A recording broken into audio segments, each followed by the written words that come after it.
Assalamualaikum warahmatullahi wabarakatuh. Perkenalkan, nama saya Itmamul Umam. Pada kesempatan kali ini, saya akan menyampaikan materi tentang tata cara menyembelih hewan kurban, tentunya dalam syariat Islam. Nantinya juga akan menyampaikan persiapan, teknik, dan pengolahan daging setelah penyembelihan. Langsung saja, yang pertama, sebelum menyembelih kurban kita juga harus mempersiapkan atau memilih kriteria hewan kurban yang baik. Yang pertama, pastikan hewan ternak yang akan dibeli halal secara Islam dan sehat.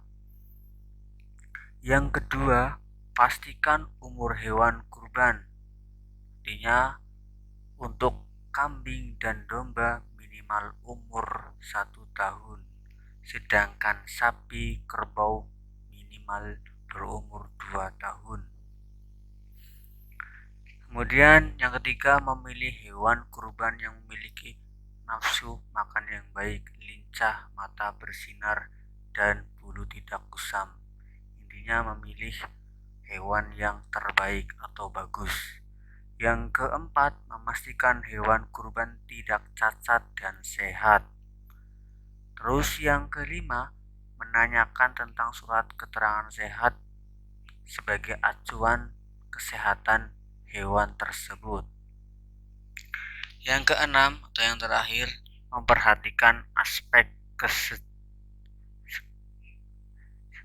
kesejahteraan hewan seperti perlakuan yang baik terhadap hewan kurban sebelum, sesaat, dan setelah menyembelih.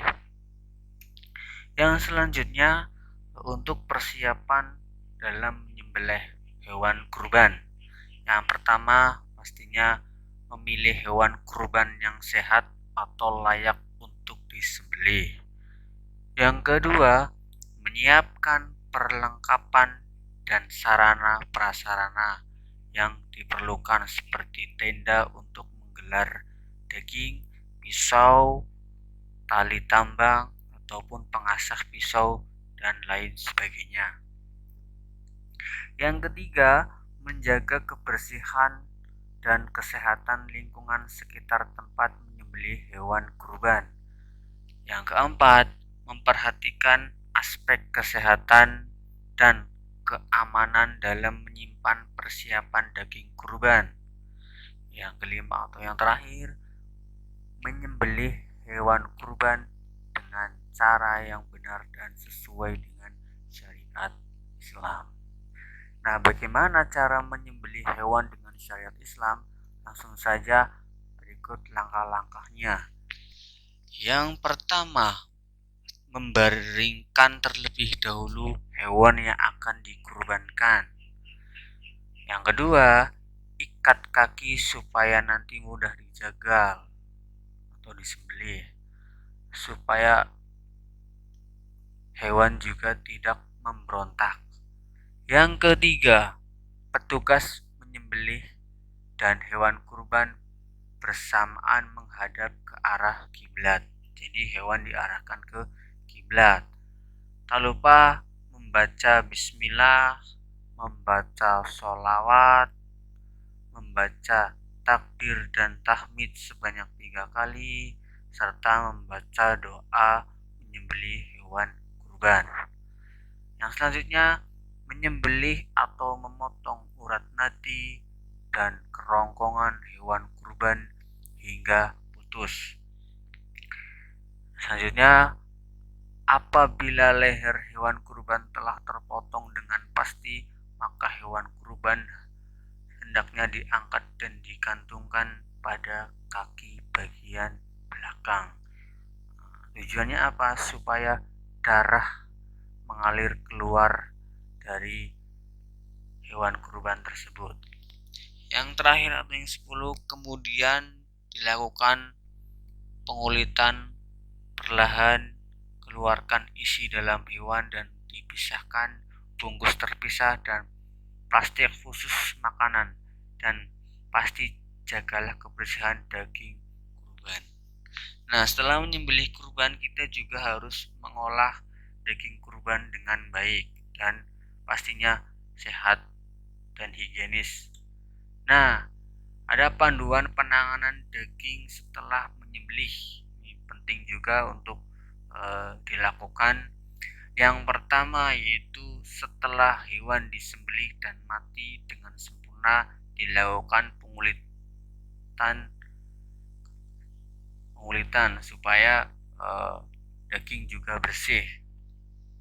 Yang kedua, daging dan jeroan tidak boleh dicampur, harus terpisah karena jeroan lebih banyak mengandung kuman. Jadi dipisahkan antara daging dan jeroan.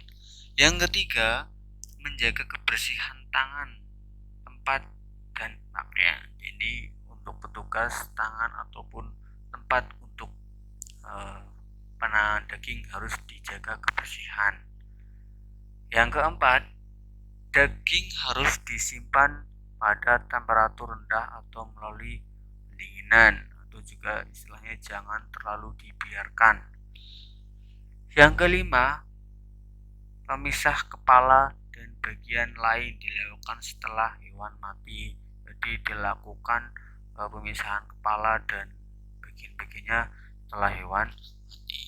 Daging harus dibungkus dengan plastik khusus makanan untuk mencegah kontaminasi atau dari bakteri. Yang ketujuh, daging harus disimpan dalam wadah yang bersih. Setelah dalam pengolahan ini, daging kurban bisa dibagikan ke orang yang layak mendapatkan daging kurban. Mungkin pada kesempatan kali ini hanya itu yang bisa saya sampaikan. Kurang lebihnya mohon maaf. Semoga bermanfaat. Sekian dari saya. Assalamualaikum warahmatullahi wabarakatuh.